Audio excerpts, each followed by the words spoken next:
Ini agak sensitif sedikit kalinya ya. Nah, tapi memang pikir begitu. Jadi kalau suami memang tidak berdaya, sedangkan istri tidak sabar, lapor Pak. Apa? Tak berdaya. Tak berdaya. Apanya yang tidak berdaya? Nantilah itu dalam bahasa modernnya impotent. Itu artinya tidak potensi, tak ada kekuatan. Nah, sedangkan istrinya masih sehat, boleh istri minta fasa daripada dia melakukan pergaulan bebas dengan orang lain, suaminya hanya sebagai lambang saja.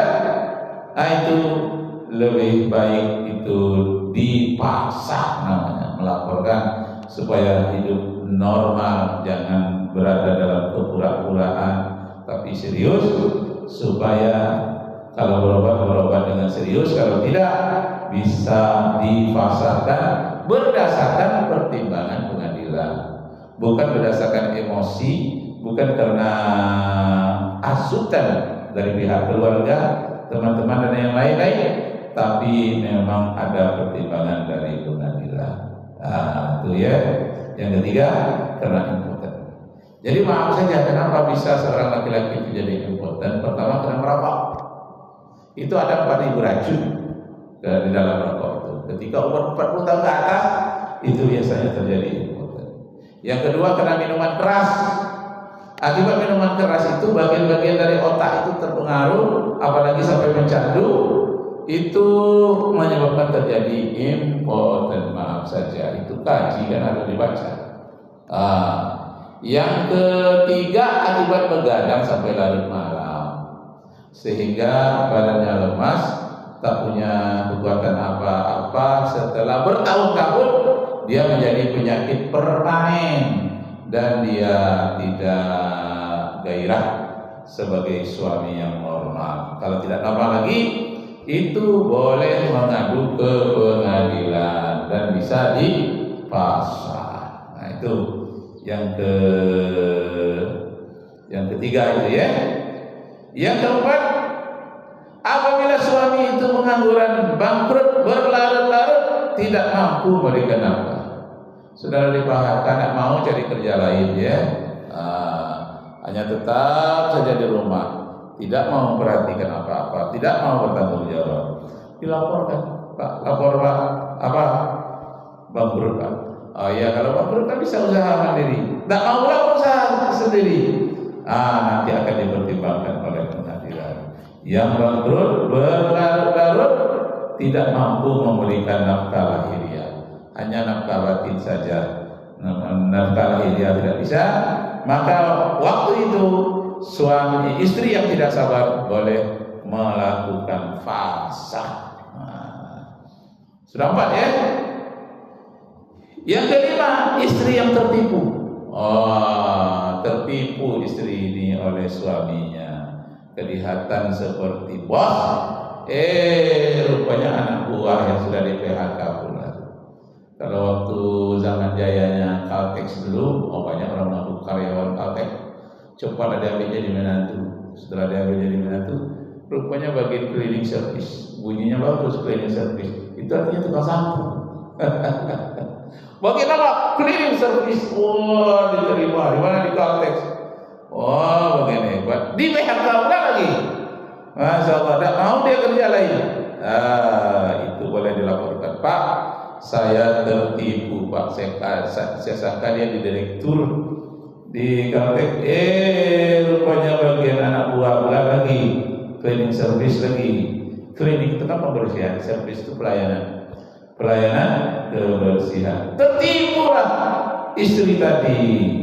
Banyak lagi tertipu yang lain-lain dengan sikap perangainya, bukan soal pekerjaannya, soal keuangan, soal yang lain-lain dia tertipu, maka melaporlah ke pengadilan agama. Laporan istri itu namanya fasakh, minta fasakh kalau dia tidak sabar lagi. Nah, itu yang kelima.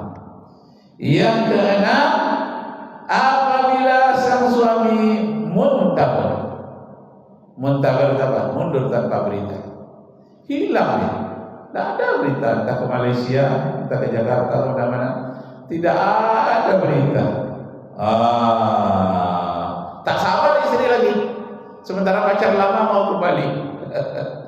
Yang ini menghilang. Pak, lapor Pak, apa? Muntabar Pak. Apa muntabar itu? Itu kan muntah-muntahnya kita, bukan Pak, nilai muntabarnya Pak. Apa muntabarnya? Mundur tanpa berita. Tak ada berita dia kemana-mana, menghilang saja, entah kemana. Nah, dilaporkan. Diberi waktu lagi biasanya 6 bulan. Tunggu 6 bulan lagi. Kalau tidak datang kemari lagi akan diperhitungkan bagaimana sikapnya terjadi kalau tidak sabar.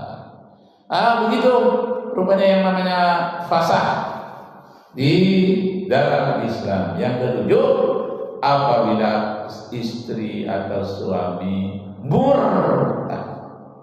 Apa murtad itu?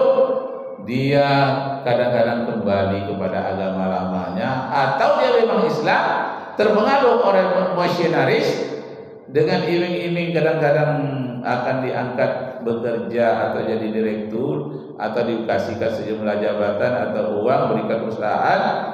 Nah, akhirnya dia murtad. Begitu murtad terjadi perceraian. Otomatis itu terjadi perceraian. Namun harus melaporkan juga ke pengadilan agama. Lapor Pak, ada apa? Murtad Pak. Siapa yang murtad? Suamiku murtad. Mana KTP-nya, mana kartu keluarganya? Buat kemari. Nah, nanti akan dipanggil apakah dia murtad. Karena begitu suami murtad, tidak boleh lagi bergaul dengan istrinya, karena terjadi perceraian secara otomatis. Nah, jadi begitu rupanya aturan-aturan di dalam rumah tangga. Begitu Islam memberikan hak kepada kaum wanita untuk minta cerai terhadap hal-hal yang gawat. Berbeda dengan ajaran Nasrani, nggak boleh itu. Walaupun apa yang terjadi. Apa katanya? Janganlah kamu telah dipersatukan oleh Tuhan, tidak boleh diceraikan oleh manusia. Akibatnya menderita bertahun-tahun. Anak juga kadang-kadang terjadi kekerasan rumah tangga, tak bisa dipisahkan. Akhirnya tahu penderitaan seumur hidup. Tak ada solusi, tidak ada jalan keluarnya. Tapi Islam memberikan jalan keluar. Tapi di samping itu, jangan cepat-cepat pasrah saja. Berobat lalu berdoa kepada Allah agar pintu rezeki terbuka bagi yang nganggur. Bacalah ayat Al-Quran itu yang pemurah rezeki. Apa doanya? Wa may yattaqillah yaj'al lahu makhrajan wa yarzuqhu min haitsu